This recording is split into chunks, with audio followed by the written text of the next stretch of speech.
నమస్తే welcome to V3 news లక్ష్యం సమాజహితం నేను ఆకాంక్ష బులెటిన్ల ముందుగా హెడ్లైన్స్ చూద్దాం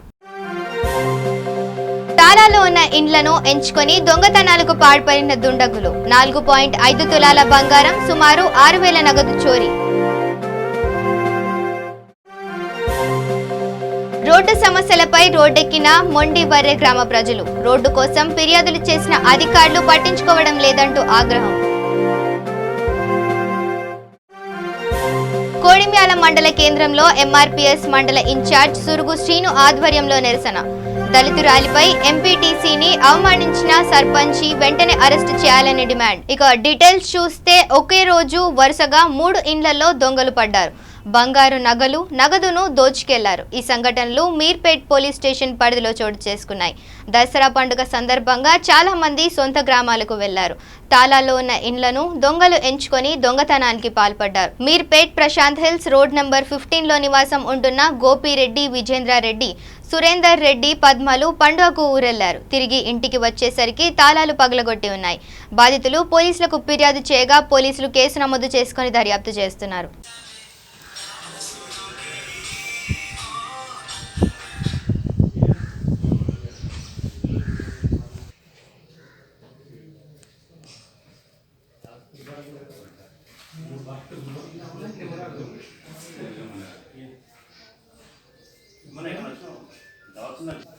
జ్యోతి చెప్పరా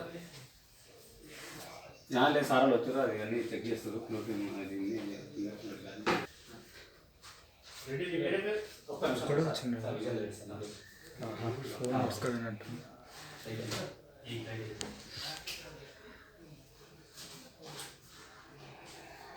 ఇక భద్రాద్రి కొత్తగూడెం జిల్లా ములకలపల్లి మండల కేంద్రంలోని గ్రామాల ప్రజలు మొండివర్రె క్రాస్ రోడ్డు వద్ద బైఠాయించి రోడ్డు సమస్యల గురించి ధర్నా నిర్వహించారు. ఎంపీ, జెడ్పీ చైర్మన్, ఎమ్మెల్యే పర్యటనలో భాగంగా అటుగా వెళ్తున్నటువంటి ఎంపీ నాగేశ్వరరావు, జెడ్పీ చైర్మన్ కొరం కనకయ్యలకు వారు పెడుతున్న బాధలను విన్నవించుకొని రోడ్డు కోసం ఫిర్యాదులు చేసినా ఎవరూ పట్టించుకోలేదని, డెంగీ జ్వరాలు వచ్చి హాస్పిటల్కి వెళ్లాలంటే రోడ్డు బాగోలేక ఏ వాహనం రాక ఇబ్బందులు పడ్డామని ఆవేదన వ్యక్తం చేశారు. దీనికి స్పందించిన ఎంపీ నామ నాగేశ్వరరావు హామీ వ్యవహారం సద్దుమణిగింది.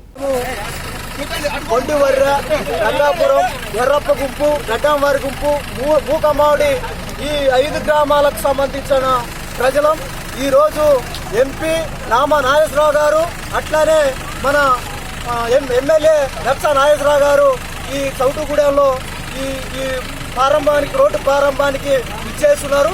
దీనికి మేము రోడ్డు మీద మా సమస్యలు చెప్పుకోవడం కోసం ఈరోజు రోడ్డు మాకు రంగాపురం మొండివర్రె నుండి మూకమాడి వరకు రోడ్డు ఇంతవరకు లేని పరిస్థితి. గత ప్రభుత్వాలు కూడా ఏ ఒక్క ప్రభుత్వం కానీ గతంలో తుమ్మల నాగేశ్వరరావు కూడా ఇదే పరిస్థితిలో మేము అడ్డుకున్నాం. అయినప్పటికీ తుమ్మల నాగేశ్వరరావు అయినప్పటికీ మంత్రి మినిస్టర్గా ఉన్నప్పుడు కూడా అడ్డుకున్నాం. అప్పటికి కూడా ఇప్పటి వరకు బీటీ రోడ్డు కానీ ఎటువంటి మెటల్ రోడ్లు కానీ ఏది స్పందనే లేకపోయాయి. అదేవిధంగా ఇప్పుడు మాకు రోడ్డు లేక నానా అవస్థలు పడుతూ ఉన్నాం. దాంతోపాటు జ్వరం వస్తే మా గ్రామాలకు ఆటోలు తిరగవు, బస్సులు తిరగవు. అదేవిధంగా జ్వరం వస్తే ఒక ఆటోని తీసుకొని పోవాలంటే చాలా ఇబ్బంది పడుతూ ఉన్నాం. కొంతమంది ఈ మధ్య కాలంలో రంగాపురం కానీ గడ్డవారి గుంపు గ్రామాలలో కొంతమంది జ్వరాలతో కూడా డెంగ్యూ జ్వరాలతో చనిపోవడం జరిగింది. అంటే ఆటో సౌకర్యాలు, రవాణా సౌకర్యాలు లేకనే ఇది ఒకటి జరిగిందని మేము భావిస్తూ ఉన్నాం. ఇది అధికారులు ప్లస్ అదేవిధంగా ములకలపల్లి మండల అధికారులు కూడా వాళ్ళు రోజు ఇదే రోడ్డు మీద తిరుగుతూ ఉంటారు. కానీ వాళ్ళు బట్టి పట్టినట్టుగా వ్యవహరిస్తూ ఉన్నారు. అట్లానే పాలకులు కూడా సర్పంచ్ కానీ ఇదే విధంగా ఎంపీపీలు కానీ జడ్పీటీసీలు కానీ వచ్చి చూడటమే సరిపోతుంది తప్ప ఇవాళ మోస్తాం రోడ్డు, రేపు మోస్తాం, రోజుకి నానబెడుతున్నటువంటి పరిస్థితి ఉంది. అదే విధంగా అంటే కేసీఆర్ గారికి ఎన్ని మాటలు ఉన్నాయో మనకాడ ఇక్కడ ఉన్నటువంటి ప్రజాప్రతినిధులు కానీ కొంతమంది అయ్యే మాటలు కూడా వాళ్ళకు కూడా సోకినాయని మేము భావిస్తూ ఉన్నాం. అదేవిధంగా మేము ఈరోజు ఎంపీ గారి నామా నాగేశ్వరరావు గారిని అట్లానే మచ్చ నాగేశ్వరరావు గారిని ఎమ్మెల్యే గారిని మేము ఈరోజు మా సమస్యల్ని ఈరోజు వారికి చెప్పడం కోసం, మా సమస్య పరిష్కారం కావడం కోసం ఈరోజు రోడ్డుపై బైఠాయించడం జరిగింది.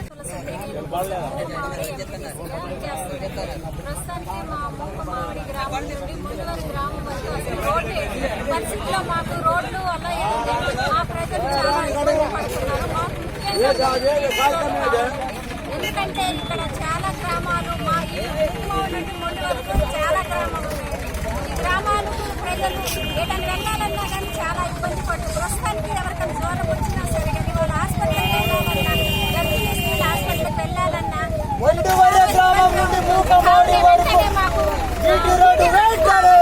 చైర్మన్ గారు లేరు, అందుకని ఇప్పుడు ఆ నోటీస్కి వచ్చింది కాబట్టి నేను టేకప్ చేస్తాను సార్. ఇంకొకటి సార్ మొండివర్రె గ్రామంలో పెద్ద వరద వస్తాం సార్, సర్పంచ్ పట్టించుకోవట్లేదు. సెక్రటరీకి ఎంత చెప్పినా గానీ అతను ఇది కాదు సార్, ఈ రోడ్డు సార్, ఈ ఊరు ఈ గ్రామం అడవిలో వాటర్ అంతా వచ్చి ఇటువైపు కొడితేనేమో చాలా ఇబ్బంది అవుతుంది. వర్షాకాలం ఇంత లోతు వస్తుంది సార్. ప్రాబ్లం మన ప్రాబ్లం మనమే తయారు చేసుకుంటే మన తీయలేదు వాటర్ ఎట్లా వస్తుందంటే చూస్తారు ఒకసారి. దళితురాలిపై ఎంపీటీసీ బొడ్డు శంకరవ్వను అవమానించిన నూకలమర్రి సర్పంచ్ తిరుపతిని వెంటనే అరెస్టు చేయాలని జగిత్యాల జిల్లా కోడిమ్యాల మండల కేంద్రంలో ఎంఆర్పీఎస్ మండల ఇన్ఛార్జ్ సురుగు శ్రీను ఆధ్వర్యంలో నిరసన వ్యక్తం చేశారు. ఈ సందర్భంగా శ్రీను మాట్లాడుతూ వేములవాడ మండలం నూకలమర్రి గ్రామంలో స్థానిక గ్రామ సర్పంచ్ ఎంపీటీసీ శంకరవ్వను ప్రోటోకాల్ పాటించకుండా అగౌరవపరుస్తూ కులం పేరుతో దూషించినందుకు గాను నిరసన వ్యక్తం చేయడం జరిగింది. ఈ కార్యక్రమంలో మండల నాయకులు సురుగు శంకర్, కట్ల చిరంజీవి, దుబ్బాక ఎల్లయ్య, పరపల్లి మహిపాల్ పాల్గొన్నారు.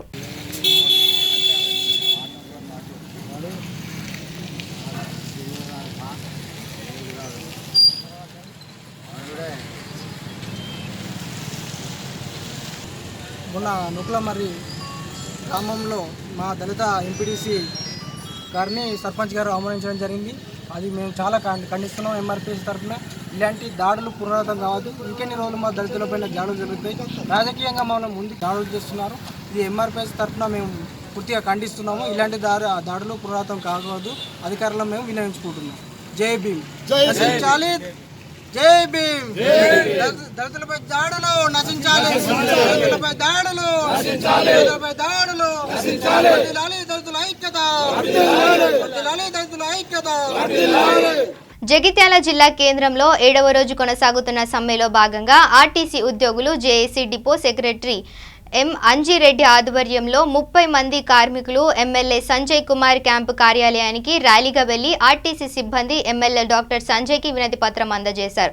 ఈ సందర్భంగా ఎమ్మెల్యే డాక్టర్ సంజయ్ మాట్లాడుతూ ఆర్టీసీ కార్మికులు చిన్న కోరిక కోరితే ఎందుకు ప్రభుత్వంలోకి ఆర్టీసీని విలీనం చేయడం లేదని జీవన్ రెడ్డి ప్రశ్నించారు.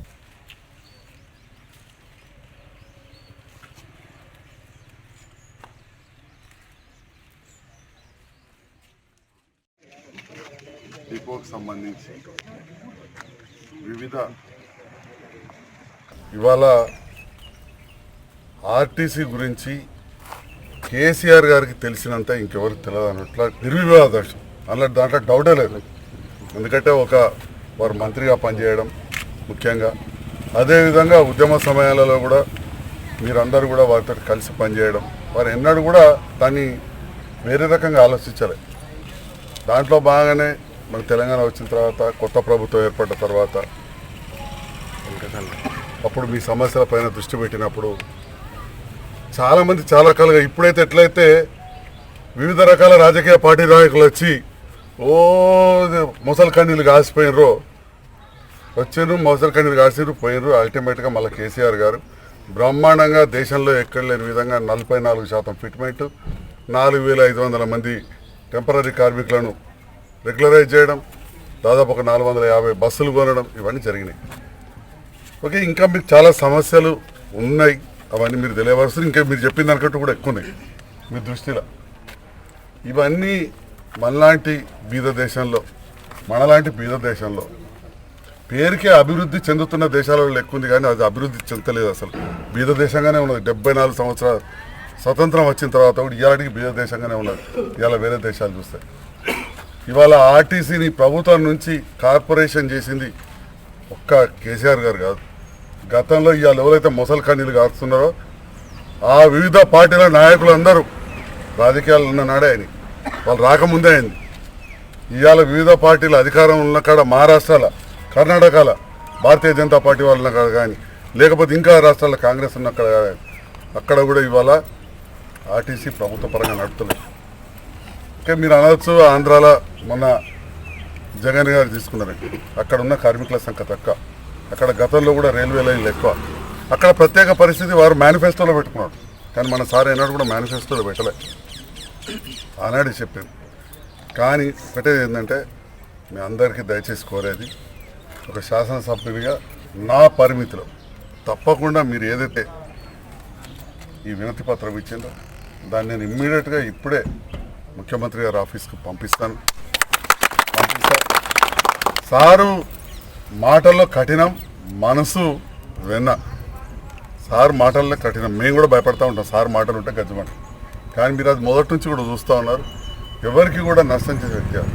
కానీ మీ రాష్ట్ర స్థాయి కొంతమంది సంఘ నాయకులు వాళ్ళకు కూడా ఈ ఆర్టీసీని ఇట్లా ఇబ్బంది పెట్టాలని ఉండకపోయినా కానీ ఒకళ్ళ మీద ఒకరు మేము గెలవాలంటే మేము గెలవాలంటే ఏం చేయాలి, మేమేదో చేసినట్టు చూపించాలి కార్మికులకు అని చెప్పి ఇవాళ అటు చేసి ఇటు చేసి ఇవాళ ఆర్టీసీని తీసుకొచ్చి ఇవాళ సమ్మెకు దించారు. పెద్దపల్లి జిల్లాలోని 7వ రోజుకు చేరిన ఆర్టీసీ కార్మికుల సమ్మెకు మద్దతుగా అఖిలపక్ష నాయకులు పాల్గొన్నారు. ఈ సందర్భంగా ఆయన మాట్లాడుతూ వీరిని వెంటనే విధుల్లోకి తీసుకోవాలని, వారికి అవసరమైన 25 డిమాండ్లను తక్షణమే నెరవేర్చాలని, ఆర్టీసీకి రావాల్సిన బకాయిలు వెంటనే చెల్లించాలని, వీరి వెన్నంటి ఉండి న్యాయం జరిగే వరకు పోరాడతామని అన్నారు. అనంతరం తెలంగాణ స్తూపం వద్ద నుండి కలెక్టర్ కార్యాలయం వరకు ర్యాలీగా వచ్చి మెమరాండం ఇచ్చారు.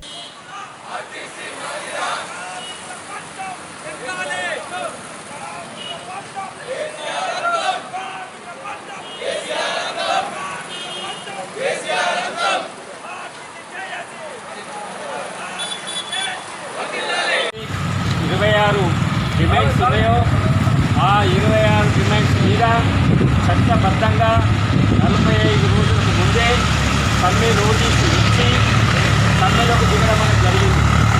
కానీ ఈరోజు రాష్ట్ర ప్రభుత్వం కానివ్వండి, ముఖ్యమంత్రి గారు కానివ్వండి, ప్రజల ముందట ఆర్టీసీ కార్మికులను దోషులుగా నియమించేటువంటి సందర్భం కలుగుతుంది.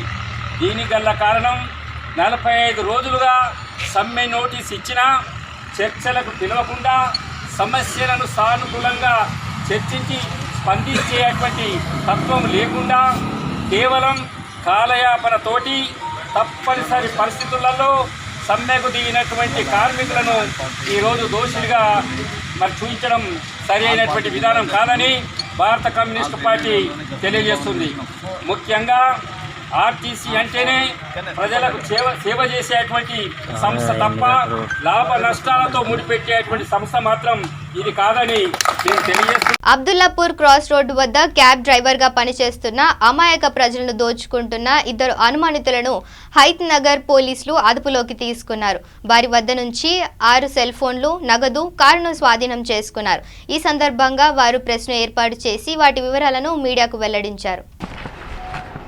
ఈరోజు సుమారు 9:30 గంట సమయంలో అబ్దుల్లాపూర్ మెట్ క్రాస్ రోడ్స్ దగ్గర మహమ్మద్ ఆమీర్, మహమ్మద్ ఫారూక్ అని చెప్పి కారులో వాళ్ళు వస్తుంటే అనుమానాస్పదంగా దాని కారును ఆపి పట్టుకున్నాము. పట్టుకుంటే వాళ్ళు సరైన సమాధానం చెప్పకపోతే వాళ్ళను గట్టిగా ప్రశ్నించగా వాళ్ళు ఏమని చెప్పినారంటే, వాళ్ళు మేము క్యాబ్ డ్రైవర్గా పనిచేస్తున్నామని చెప్పుకొని అదే కారులో హోండా i20 కారులో వాళ్ళు బస్ స్టాప్స్లలో ప్యాసింజర్స్ని పికప్ చేసుకొని ఎక్కడికైనా వెళ్ళినప్పుడు, విజయవాడకు కానీ ఆ రూట్లో వెళ్ళినప్పుడు వాళ్ళు ఏం చేస్తారంటే వాళ్ళను అమాయకులైనటువంటి ప్రయాణికులను అందులో ఎక్కించుకొని ఈవినింగ్ సమయం లోపల కొంత దూరం వెళ్ళిన తర్వాత అతన్ని కూర్చున్న వాళ్ళని ఓవర్ పవర్ చేసి వాళ్ళ దగ్గర ఉన్నటువంటి వాల్యుయబుల్స్, సెల్ ఫోన్స్ కానీ, డబ్బులు కానీ, ఆర్నమెంట్స్ కానీ గుంజుకొని వాళ్ళను కొట్టి అదే కారులో పారిపోతారు. ఈ విధంగా వాళ్ళు 2 అఫెన్సెస్ చేసినాం సార్ అని చెప్పి ఒప్పుకున్నారు. ఒప్పుకుంటే వాళ్ళను అప్రహెండ్ చేసినాము, తీసుకొని పోలీస్ స్టేషన్కి తీసుకొని రావడం జరిగింది. ఇన్వెస్టిగేషన్ చేస్తాము. ఇలాంటి కేసులు ఎవరైనా ఉంటే, ఇట్లాంటి వాళ్ళు ఎవరైనా ఉంటే మీరు తప్పకుండా మాకు ఇన్ఫామ్ చేయాలి, పోలీసు వాళ్ళకి ఇన్ఫామ్ చేయాలని చెప్పి నేను కోరుకుంటున్నాను. ఒక కారు, ఒక i20 Honda i20 car, Vivo cell phones, Nokia cell phone, Samsung cell phone, Lenovo smart watch, net cash ఒక 1900 వరకు, ఇంకోటి కూడా వివో ఫోన్, దాదాపు 6 సెల్ ఫోన్స్ క్యాష్. తర్వాత హోండా కార్. గతంలో కేసులు లేవు, ప్రస్తుతానికి అయితే 2 కేసులు దొరికినాయి, ఇంకా ఎంక్వైరీ చేస్తున్నాం. ఆర్టీసీ కార్మికులు నిర్వహిస్తున్న సమ్మె 7వ రోజుకు చేరుకున్న ప్రభుత్వం వైఖరికి నిరసనగా హైద్నగర్ బస్ డిపో వద్ద ఆర్టీసీ కార్మికులు హైద్నగర్ అంబేద్కర్ విగ్రహం వద్దకు ర్యాలీ నిర్వహించారు.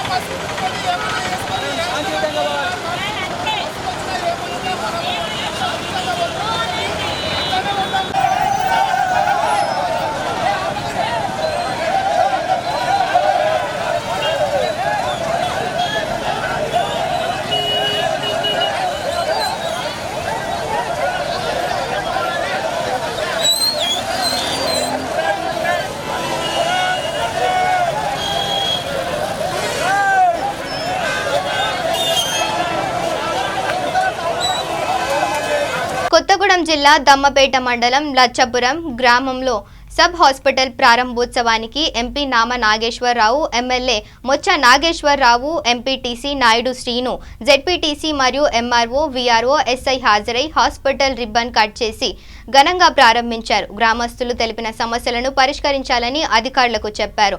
ఎంపీ చేతుల మీదుగా మొక్కను నాటి గ్రామం శుభ్రంగా ఉంచాలని ఆయన తెలిపారు.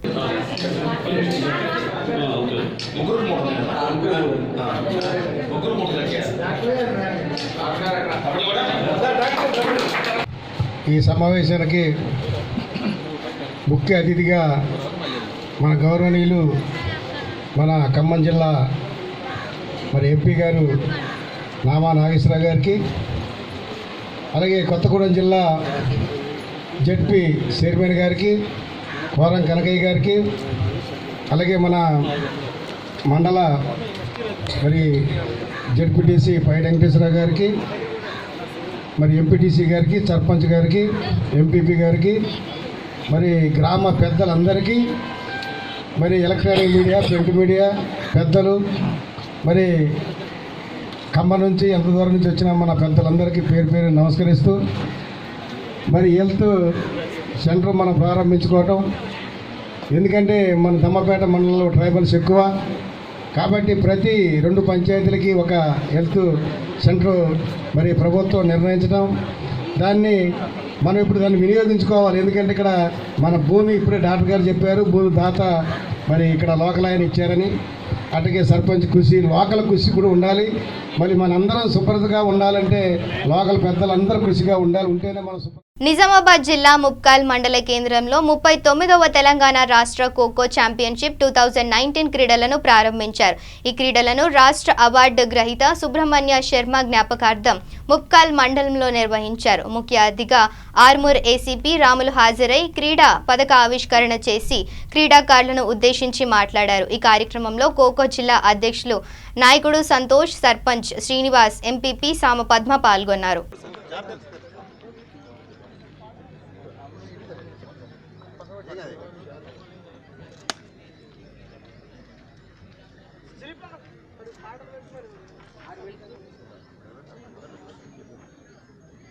క్రీడలు కానీ అందులో కనుమరుగవుతున్నది క్రీడా స్ఫూర్తి. అటువంటి క్రీడా స్ఫూర్తిని కొనసాగిస్తామని ప్రతిజ్ఞ చేయించవలసిందిగా క్రీడాకారులు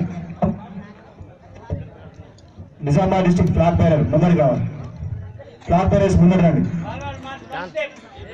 flag bearer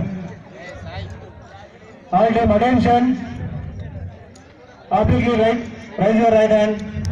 Part in the 39th state level junior under 18 years boys and girls Khokho Championship 2019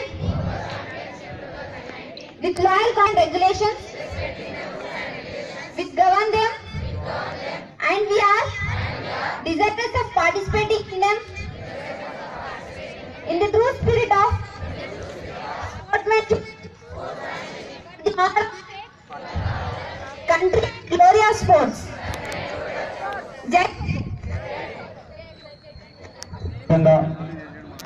ఉంటూ అసలు ఏమాత్రం సమయం దొరకనటువంటి పరిస్థితుల్లో మనం పిలవగానే 39వ తెలంగాణ రాష్ట్ర శిల్పి ముఖ్య అతిథిగా వచ్చేసి ఈ కార్యక్రమాన్ని ఇంత దిగ్విజయం చేసినటువంటి assistant commissioner of police Shri అంతే రాములు సార్ గారిని సన్మానించడానికి ఈ కార్యక్రమ నిర్వాహకులు ముందుకు వచ్చారు. దయచేసి వారి సన్మానాన్ని స్వీకరించవలసిగా ముఖ్య అతిథులుగా కోరుతున్నాం. Thank you sir for giving this much time and making it a grand success. Thank you very much. Telangana రాష్ట్రంలోని వరంగల్ అర్బన్లో ప్రసిద్ధిగాంచిన శ్రీ భద్రకాళి అమ్మవారి దసరా శరణ్ నవరాత్రిని పురస్కరించుకొని ఒక భక్తుడు అమ్మవారి 9 అవతారాలను ఒకే చీరలో మగ్గంతో నేయించి అమ్మవారికి తన రూపాన్ని తనకే చీరగా భక్తుడు అమ్మవారికి సమర్పించుకొని సంతోషం వ్యక్తం చేశారు. అనంతరం భద్రకాళి కార్యనిర్వహణ అధికారి సునీత మాట్లాడుతూ అమ్మవారికి 1,50,000 రూపాయలతో 9 అవతారాలను పొందుపరిచిన ఒక చీరను అనంతపురం జిల్లా ధర్మవరంలో తయారు చేయించి అమ్మవారికి సమర్పించి అలంకరణ చేయడం ఎంతో సంతోషంగా ఉందని అన్నారు.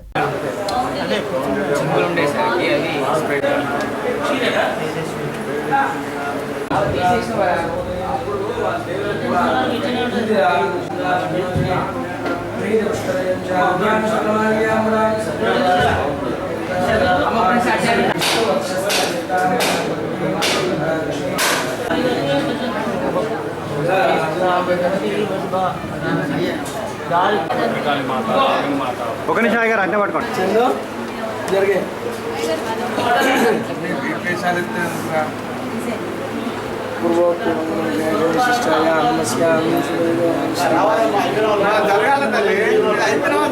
చేయమంతే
హలో ఇటన్నా జరు అరే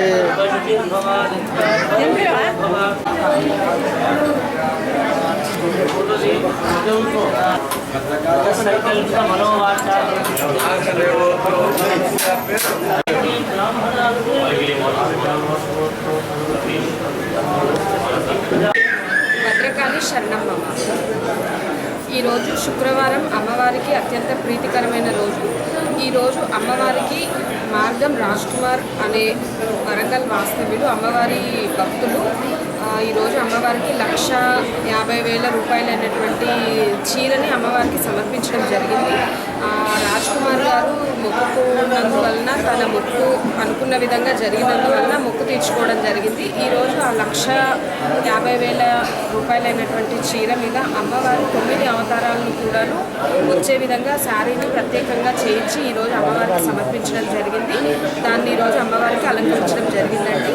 కాబట్టి భక్తులందరూ కూడాను దర్శనం చేసుకోగలని కోరుచున్నాం. వరంగల్ నగరంలో శ్రీ భద్రకాళి అమ్మవారి ఆలయంలో ఈరోజు శుక్రవారం అనగా నవరాత్రుల సందర్భంగా అమ్మవారి ఆశీస్సులు నాకు ఉండాలని అందుకే ఈ శారీని 9 రూపాయలలో అనంతపూర్ జిల్లా ధర్మవరంలో రాజశేఖర్ అనే నా మిత్రుడు ఆయనతోని నేర్పించి ఈరోజు అమ్మవారి శుక్రవారం పర్వదిన రోజున సమర్పించడం జరిగింది. సిద్దిపేట జిల్లా దుబ్బాకలో ఆర్టీసీ కార్మికులు నిర్వహిస్తున్న సమ్మె 7వ రోజుకు చేరుకుంది. ఆర్టీసీ కార్మికులకు మద్దతుగా తెలంగాణ వర్కింగ్ జర్నలిస్ట్ అసోసియేషన్ ఆధ్వర్యంలో ఆర్టీసీ కార్మికులకు జర్నలిస్ట్ మద్దతు తెలిపారు. ఈ సందర్భంగా తెలంగాణ వర్కింగ్ జర్నలిస్ట్ అసోసియేషన్ జిల్లా అధ్యక్షుడు అహోబిలం వెంకటేశ్వర్లు మాట్లాడుతూ తెలంగాణ ప్రభుత్వం వెంటనే ఆర్టీసీ కార్మికుల సమస్యలు పరిష్కరించాలని, ఆర్టీసీని ప్రైవేట్ పరం చేయాలని చూస్తే సామాన్య ప్రజలకు ఇబ్బందులు ఏర్పడతాయన్నారు. ముఖ్యమంత్రి కేసీఆర్ ఆర్టీసీ కార్మికులతో చర్చలు జరిపి వారి నిజమైన డిమాండ్లను పరిష్కరించాలని అన్నారు. నేడు ఆర్టీసీ కార్మికుల సమ్మె 7వ రోజు కొనసాగుతున్న సందర్భంలో దుబ్బాక బస్ డిపో నుండి తెలంగాణ బొమ్మ వరకు ర్యాలీ ఉండగా Telangana working journalist association Siddipet జిల్లా ఆధ్వర్యంలో మేము ర్యాలీ నిర్వహిస్తున్నాం. సమ్మెకు నిరసనగా వాళ్ళకు మద్దతు ప్రకటిస్తూ వాళ్ళకు సమస్య ఆర్టీసీ కార్మికుల సమస్య ప్రభుత్వ రంగంలో వాళ్ళను విలీనం ఖచ్చితంగా చేయాలి. వాళ్ళను విలీనం చేయకుండా ప్రైవేటీకరణ, మళ్ళా అద్దె బస్సులని ఇట్లా రకరకాలుగా విభజించి చేయడం సరికాదు. వాళ్ళకు ఆర్టీ కార్మికులు ఇప్పటికే దసరా పండుగ సెలవులలో వాళ్ళు పూర్తిగా బట్టలు కూడా కొనుక్కోలేని పరిస్థితిలో రోడ్డున పడ్డారు. వారే కాకుండా వాళ్ళ ఇంట్లో ఉన్న కుటుంబ సభ్యులు కూడా మనోవేదనకు గురై ఉన్నారు. వాళ్ళని పూర్తిగా ఆలోచించి మన సీఎం కేసీఆర్ దృష్టి వీళ్ళ మీద కొద్దిగా పెట్టి కంపల్సరీ ఖచ్చితంగా వీళ్ళకు న్యాయమైన డిమాండ్ పరిష్కరించాలని కోరుతున్నాం. మేము వరకు డబుల్ బెడ్రూమ్లు ఎక్కడ ఇచ్చిన దాఖలాలు లేవు. డబుల్ బెడ్రూమ్ అని, ఇళ్ల స్థలాలని, అర్హులైన వారికి హెల్త్ కార్డులు, నాన్ అగ్రిడేషన్ వాళ్ళకి అందరికీ సమానంగా న్యాయం చేయాలని చెప్పి చిన్న పత్రిక పెద్ద పత్రిక తారతమ్యం లేకుండా అందరికీ జర్నలిస్ట్గా గుర్తించి అగ్రిడేషన్ కార్డులు ఇవ్వాలని డిమాండ్ చేస్తాం. ఈ సందర్భంగా ఇక రాజన్న సిరిసిల్ల జిల్లా వేములవాడ పట్టణంలోని అంబేద్కర్ నగర్ వీధిలో డాక్టర్ రామకృష్ణ మెడికల్ ఆఫీసర్ వారి ఆధ్వర్యంలో హెల్త్ క్యాంప్ నిర్వహించారు. ఈ కార్యక్రమంలో డాక్టర్ రామకృష్ణ మాట్లాడుతూ పరిసరాలను పరిశుభ్రంగా ఉంచుకోవాలని, ఇంటి పరిసరాల్లో చెత్త వేయవద్దని, ఇంటి చుట్టుపక్కల పరిశుభ్రంగా ఉంటే విష జ్వరాలు రాకుండా కాపాడుకోవచ్చని తెలపడం జరిగింది. ఈ కార్యక్రమంలో వైద్య సిబ్బంది మరియు ఆశా కార్యకర్తలు పాల్గొన్నారు. వర్షాకాలంలో ఎక్కువ సీజన్ చేంజ్ అవ్వడం వల్ల ఏమవుతుందంటే దోమలు ఎక్కువగా పరిసరాల్లో చేరి వాటి వల్ల ప్రజలు వివిధ విష జ్వరాలకు లోనవుతారు. టైఫాయిడ్ కానీ మలేరియా, డెంగ్యూ జ్వరాలు ఎక్కువగా వ్యాపిస్తాయి. దీనివల్ల ప్రజలకు హాస్పిటల్లో జాయిన్ అయ్యి ప్లేట్లెట్స్ తగ్గడం వల్ల చాలా ఇబ్బంది అవుతారు. అందువల్ల ఏంటంటే మనం ముఖ్యంగా మన పరిసరాలు మనమే శుభ్రంగా ఉంచుకోవడం వల్ల ఏమవుతుందంటే ఈ దోమలు అనేటివి వ్యాప్తి చెందకుండా ఉంటాయి. వ్యక్తిగత పరిశుభ్రత మెయిన్. చుట్టుపక్కల పరిసరాలు కూడా పరిశుభ్రంగా ఉంచుకోవడం వల్ల ఈ దోమలు వ్యాప్తి చెందవు. ఇళ్ళల్లో ఇంకా ముఖ్యంగా దోమతెరలు కూడా వాడుకోవాలి. బయట పరిసరాలు మాత్రము ఎక్కడ చెత్త చెదారం కానీ వేయకుండా ఉండడం వల్ల ఈ దోమలు అనేవి రాకుండా ఉండి మలేరియా కానీ, డెంగ్యూ కానీ, చికెన్ గున్యా కానీ రాకుండా ఉంటాయి. మెయిన్ ఏంటంటే డెంగ్యూ, చికెన్ గున్యా, మలేరియా అనేవి ఈ దోమల వల్ల వ్యాప్తి చెందుతాయి. కాబట్టి ఈ వ్యాధులు రాకుండా మనము వ్యక్తిగత పరిశుభ్రత పాటించాలి. బులెటిన్ ముగించే ముందు హెడ్లైన్స్ మరోసారి చూద్దాం. తాళాలో ఉన్న ఇండ్లను ఎంచుకొని దొంగతనాలకు పాల్పడిన దుండగులు. 4.5 తులాల బంగారం, సుమారు 6,000 నగదు చోరీ. రోడ్డు సమస్యలపై రోడ్డెక్కిన మొండివర్రె గ్రామ ప్రజలు. రోడ్డు కోసం ఫిర్యాదులు చేసిన అధికారులు పట్టించుకోవడం లేదంటూ ఆగ్రహం. కోడిమ్యాల మండల కేంద్రంలో ఎంఆర్పీఎస్ మండల ఇన్ఛార్జ్ సురుగు శ్రీను ఆధ్వర్యంలో నిరసన. దళితురాలిపై ఎంపీటీసీని అవమానించిన సర్పంచి వెంటనే అరెస్టు చేయాలని డిమాండ్. ఇవి bulletin updates. Stay tune to V3 news. లక్ష్యం సమాజహితం.